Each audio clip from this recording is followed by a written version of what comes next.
of the United States, Donald J. Trump.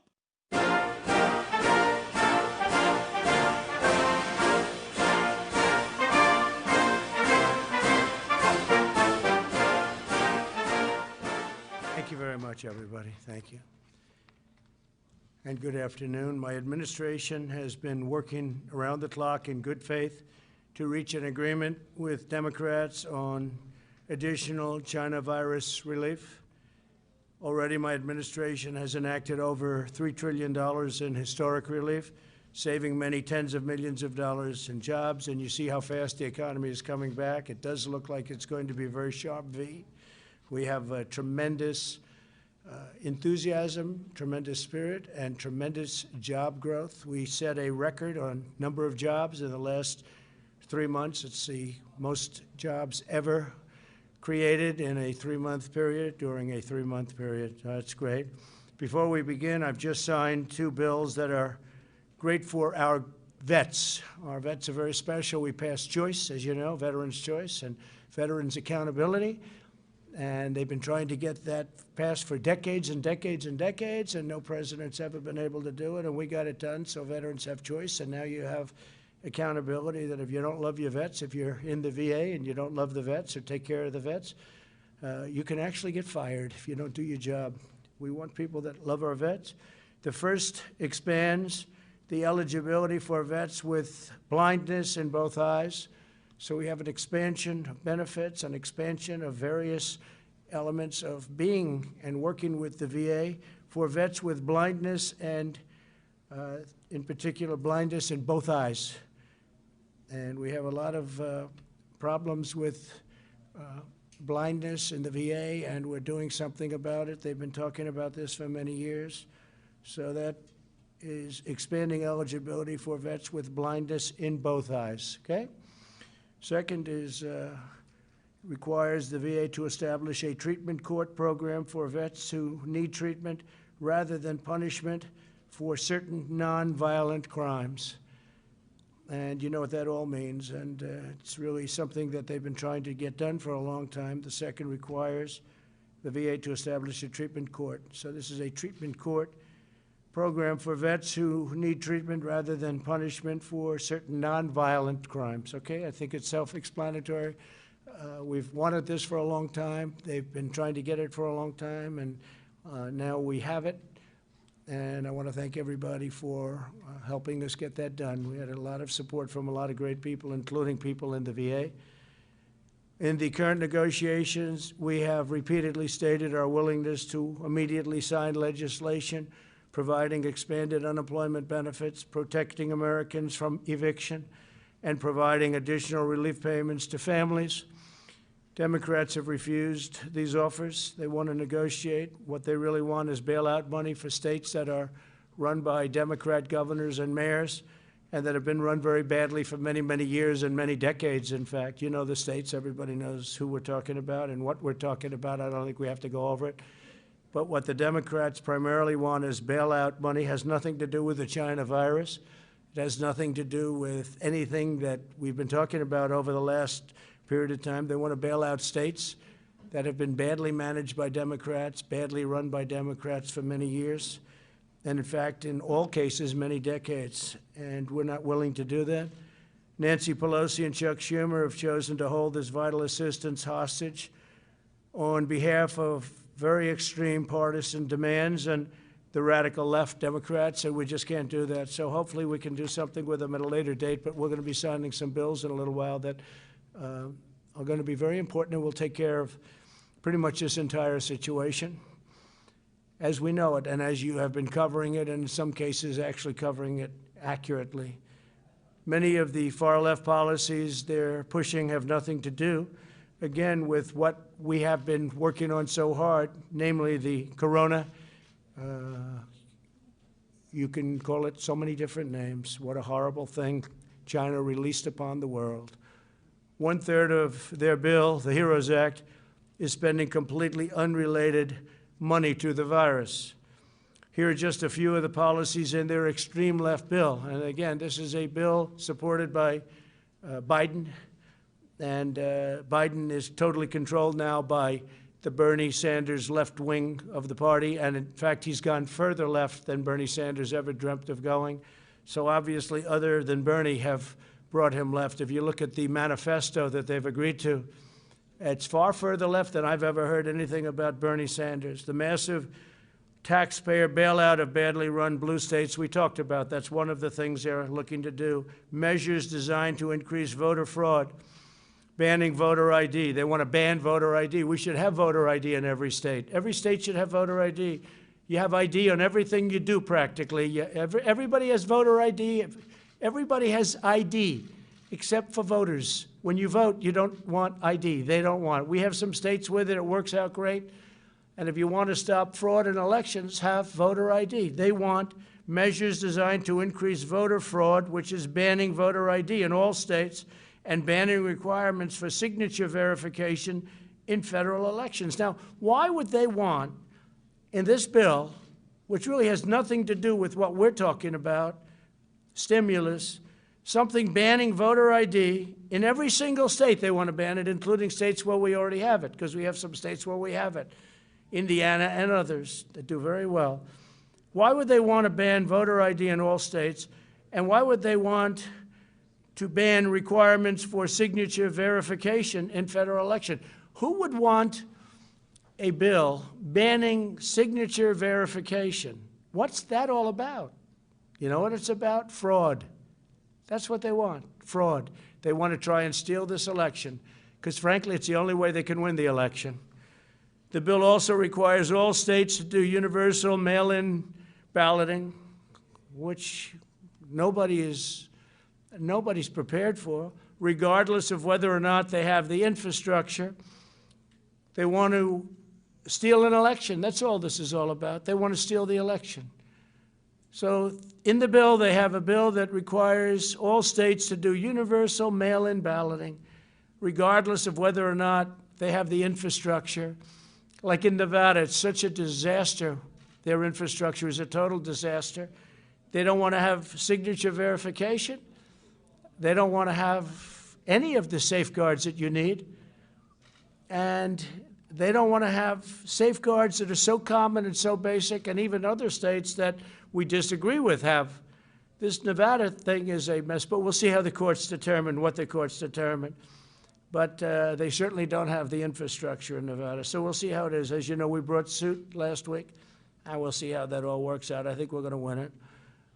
But basically what they're trying to do with all of these requirements, including no signature verification, they're trying to steal an election. And I was in Ohio, I was in Texas, I was in Florida over the last 4 or 5 days, and if you would see the crowds along the highways and the roadways, people have said they've never seen anything like it. And they haven't seen anything like it, and the press doesn't report it because they're fake news.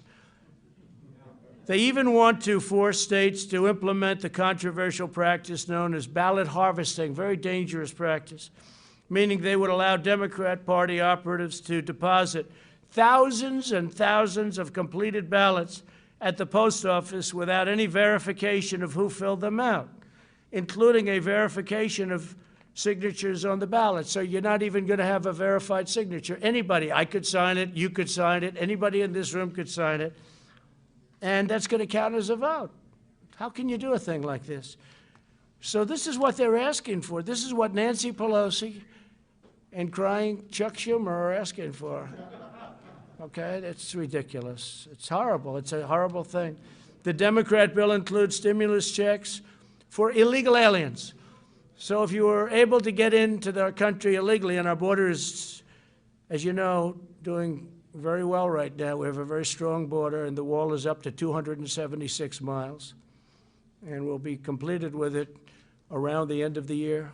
We're going to do some extra mileage in certain areas that people didn't realize were so bad.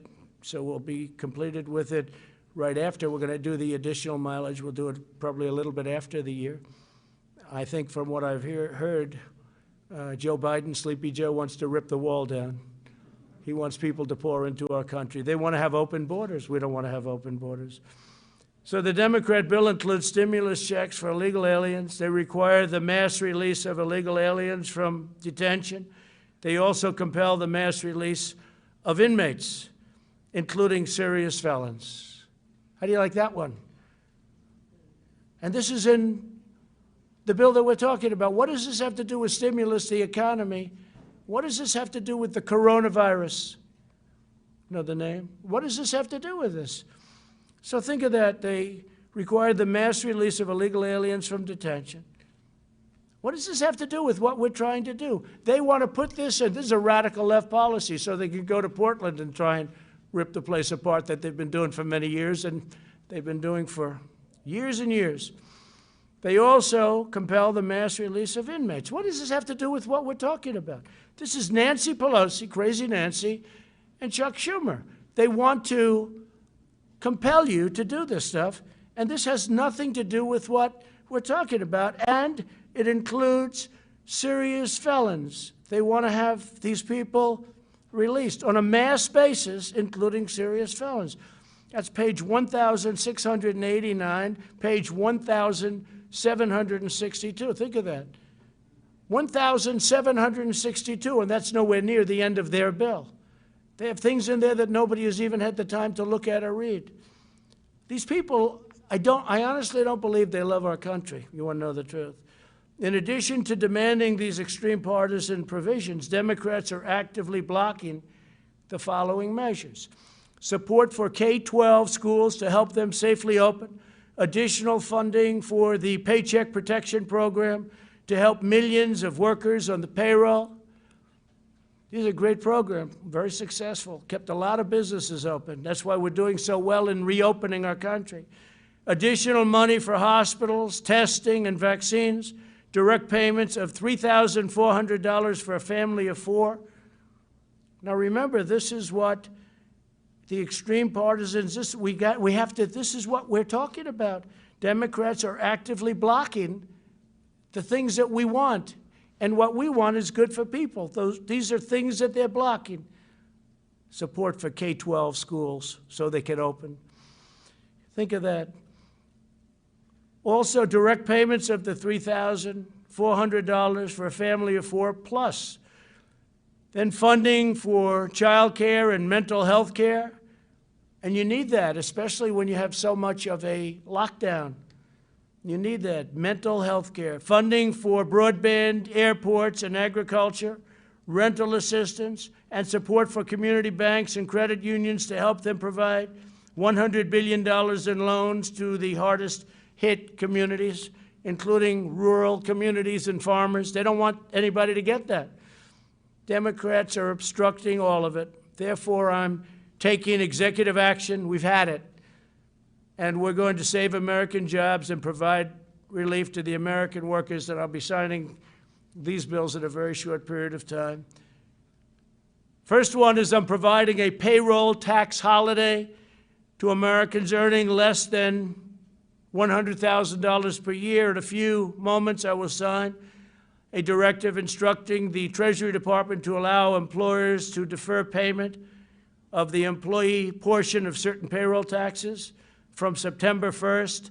And we're actually going to be making that. We just got the word. We're just getting some word from a lot of people. We didn't think we'd have to do this because we thought the Democrats would be reasonable, but they've been not only unreasonable, they've been ridiculous. So we're going to make that August 1st, most likely. It'll be August 1st. We'll let you know the exact date, but we're looking like August 1st. So it'll be August 1st through the end of 2020. This will mean bigger paychecks for working families as we race to produce a vaccine and eradicate the China virus once and for all. And we're doing very good with the numbers. You see it's going down in Arizona very, very substantially and rapidly, going down in California, going down in Texas, going down in Florida. Other areas are propping up a little bit, but we're watching them very closely. We understand the disease, and we're watching them very closely, especially our senior citizens and our senior citizens' residences. If I'm victorious on November 3rd, I plan to forgive these taxes and make permanent cuts to the payroll tax. I'm going to make them all permanent. Now, Joe Biden and the Democrats may not want that. They don't want that because they're adding $3 trillion in taxes. So they'll have the option of raising everybody's taxes and taking this away. But if I win, I may extend and terminate. In other words, I'll extend it beyond the end of the year and terminate the tax. And so we'll see what happens. Biden probably won't be doing that. You'll have to ask him. I don't think he knows what he's doing.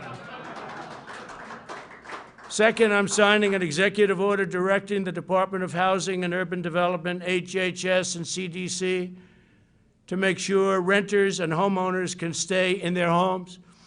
So I'm protecting people from eviction. Yet you've been hearing a lot about eviction, and the Democrats don't want to do anything having to do with protecting people from eviction. I said, let's do that separately.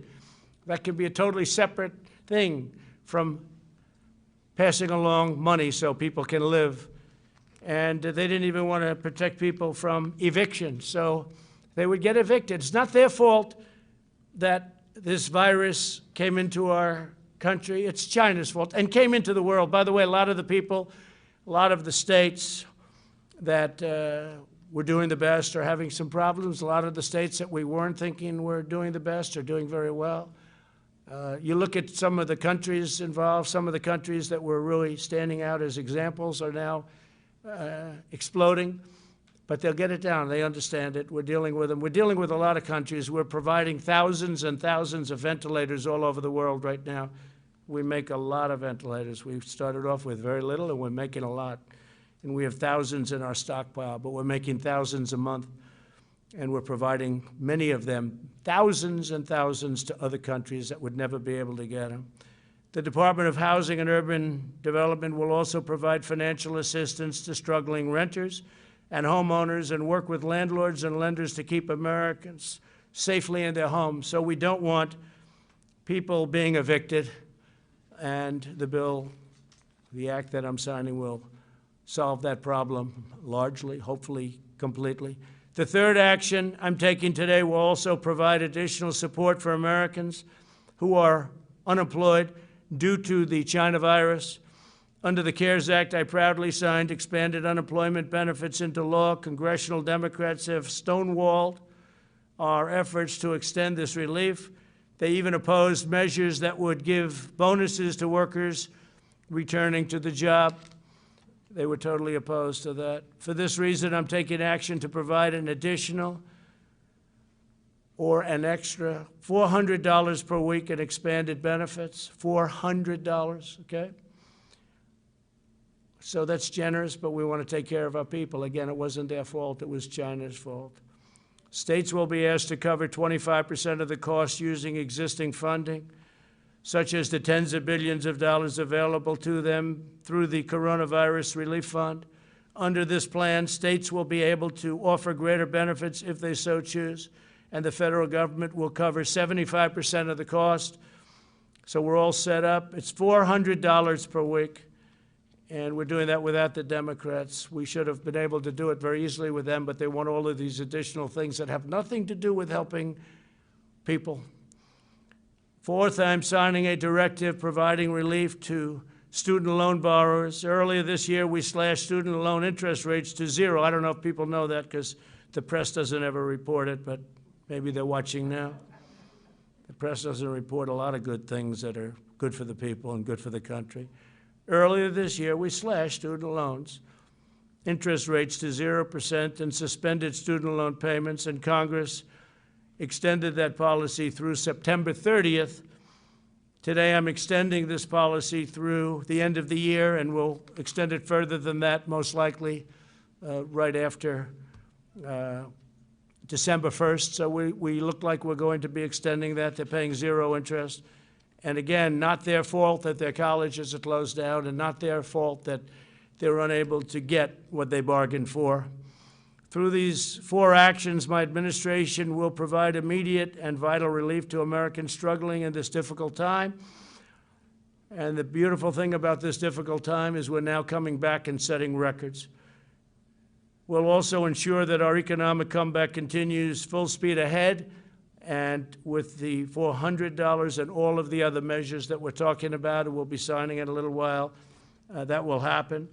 We're further looking at additional tax cuts, including income tax relief income tax cuts, and capital gains tax cuts. So we're going to be looking at that capital gains for the purpose of creating jobs, and income tax is self-explanatory, and it'll be income tax for middle income and lower income people, but middle income people, because they pay a lot of income tax, and you do have tax inequality.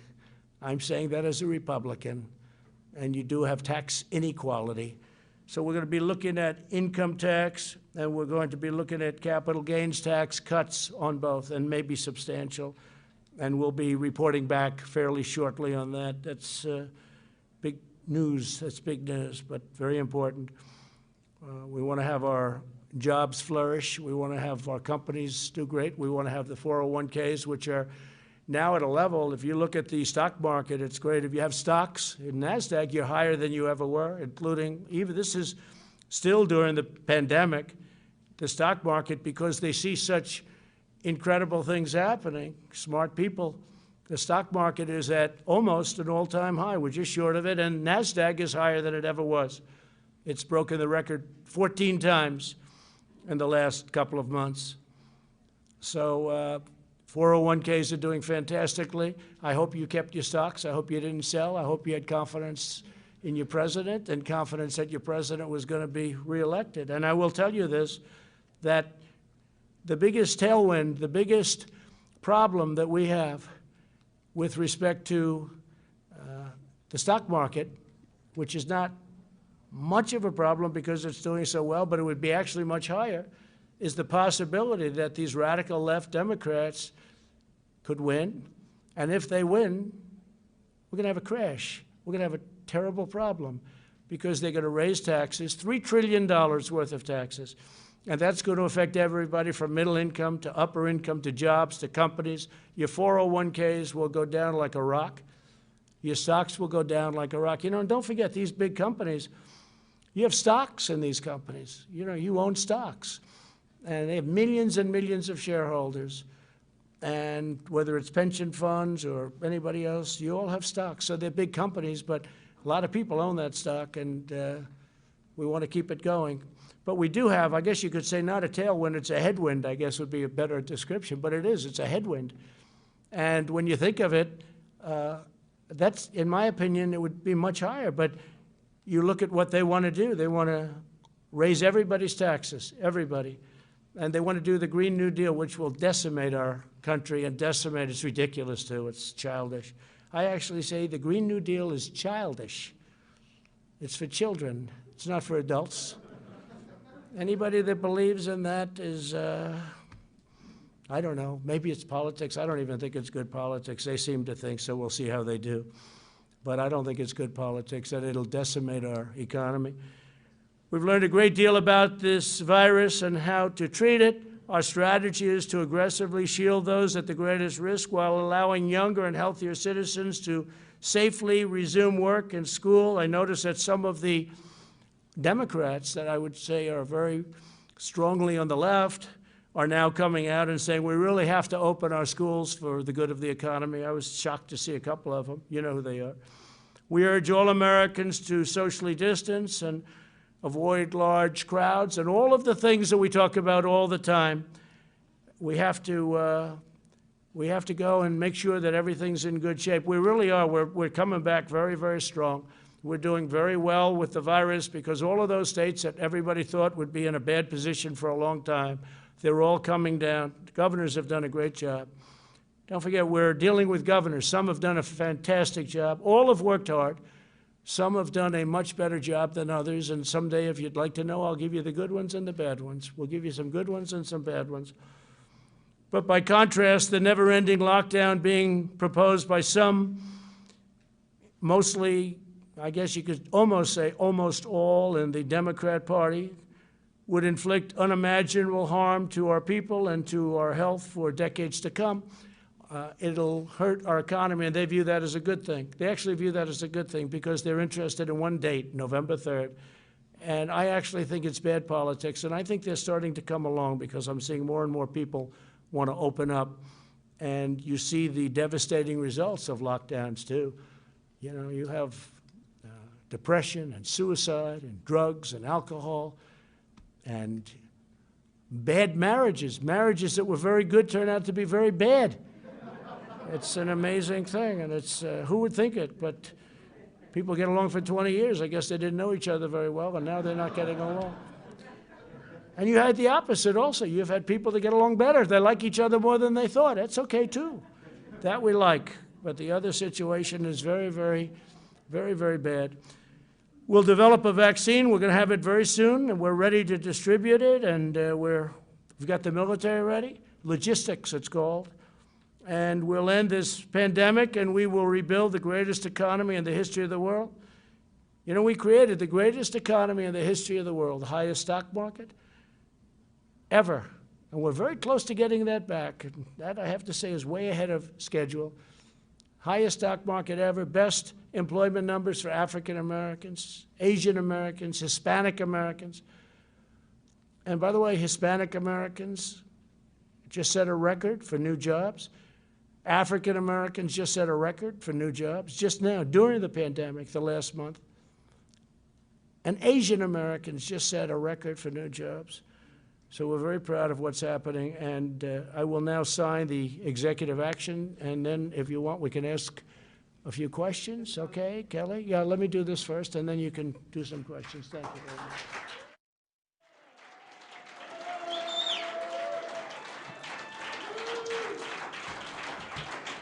Okay, good. Okay, so this is for the authorization of other needs and assistance program, major disasters declaration related to the coronavirus disease.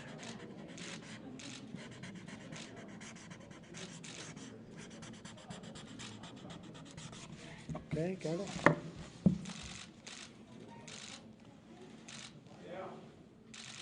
Okay.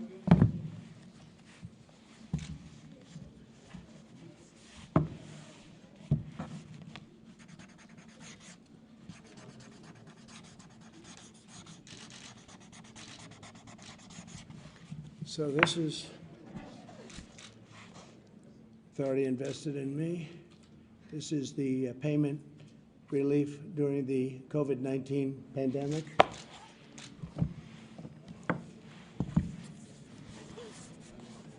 This is fighting the spread of the COVID-19 by providing assistance to renters and homeowners. We're doing assistance.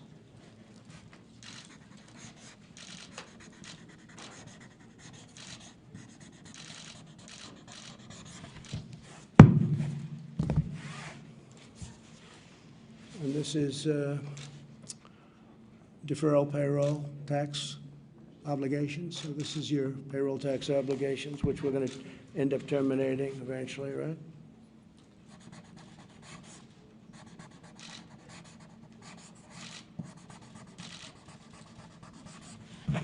How many pictures can you take over there? I mean, you're taking hundreds of pictures? What are you doing? Okay. I will. So that's the story. Would anybody like a pen? Would anybody like a pen? I do. Would anybody? Why don't we hand these? We'll hand these out to you in the back. Okay, fine.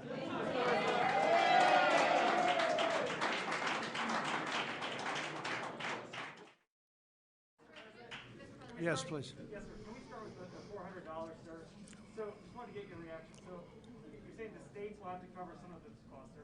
Which governors have told you that they would sign on? Well, if they don't, they don't. That's up to them. But if they don't, they don't. That's going to be their problem. I don't think their people will be too happy. They have the money, so I don't think their people will be too happy. But if they don't, they don't. But again, the states have the money. It's sitting there. All right, Kelly. Sir, why did you decide on $400 when previously families were receiving $600? Yeah. That will be a hardship for many. What do you say to them? Well, no, it's not a hardship. This is the money that they need. This is the money they want, and this gives them a great incentive to go back to work. So this was much more than was originally agreed. The 600 was a number that was there. And as you know, there was difficulty with the 600 number because it really was a disincentive. Yeah, go ahead, please. Mr. President? Sir, the payroll tax cut was opposed by both parties on Capitol Hill. Can you give your rationale as to why you think that's so important, particularly since it doesn't help Americans? Okay. It helps people greatly. It helps our country get back. And anybody that would say anything different, I think, is very foolish. Everybody wanted it. By the way, the Democrats want it. The Republicans want it. They just couldn't get it. They just couldn't come to an agreement. But everybody wants it. And the very important thing is the people want it, and the people need it, actually. Mr. President, Yeah. Mr. President, you said that this will pretty much take care of the entire situation, but as you said, there's not money for reopening schools, other important items. Is your administration willing to go back to Democrats to try to actually? Well, the answer is yes, but we have money to do other things. We have a lot of money that was unspent, and we'll be able to do things with the money that was unspent. We have significant money that was unspent, and we will be able to use that for different purposes. Go ahead. Mr. President, Go ahead. when will this relief get in the hands of Americans that need it? What date? We think it's going to be very rapid. We want it to be very rapid. It's going to be distributed in a way that, whichever the fastest way, there are various methods, and it will be rapidly distributed. Because you're also expecting legal challenges with this, right? I didn't say that. No, I didn't say that. Yesterday, sir, you said that you were expecting What I said is people can do whatever they want. I guess maybe they'll bring legal actions, maybe they won't, but they won't win. They won't win. If legal action is brought against you on this, why not just work with Congress on this deal? Well, I'm not saying they're not going to come back and negotiate. They might very well come back and negotiate. You're signing an executive order today, and Americans want to know when they're going to see this relief. Very soon. They're going to see it very soon. Look, there it is, right there. Excuse me. There it is, right there. Go ahead. Mr. President, though, this is expected to be tied up in the court, so this relief is either going to be delayed or blocked. Oh, I don't think so. I think this is going to go very rapidly through the courts. This will go if we get sued, maybe we won't get sued. If we get sued, it's somebody that doesn't want people to get money, okay? And that's not going to be a very popular thing. Go around Congress. Are you trying to set a new precedent that the president No, can go no. around Congress and decide how? You ever hear the word obstruction? They've obstructed. Congress has obstructed. The Democrats have obstructed people from getting desperately needed money. Go ahead, please, right here. President, No, you're finished. Go ahead, please. Please. Go ahead. Veterans' choice, it was passed in 2014. Okay, excuse me. Go ahead, please. It's a false statement, sir. Okay. Thank you very much, everybody. Thank you very much.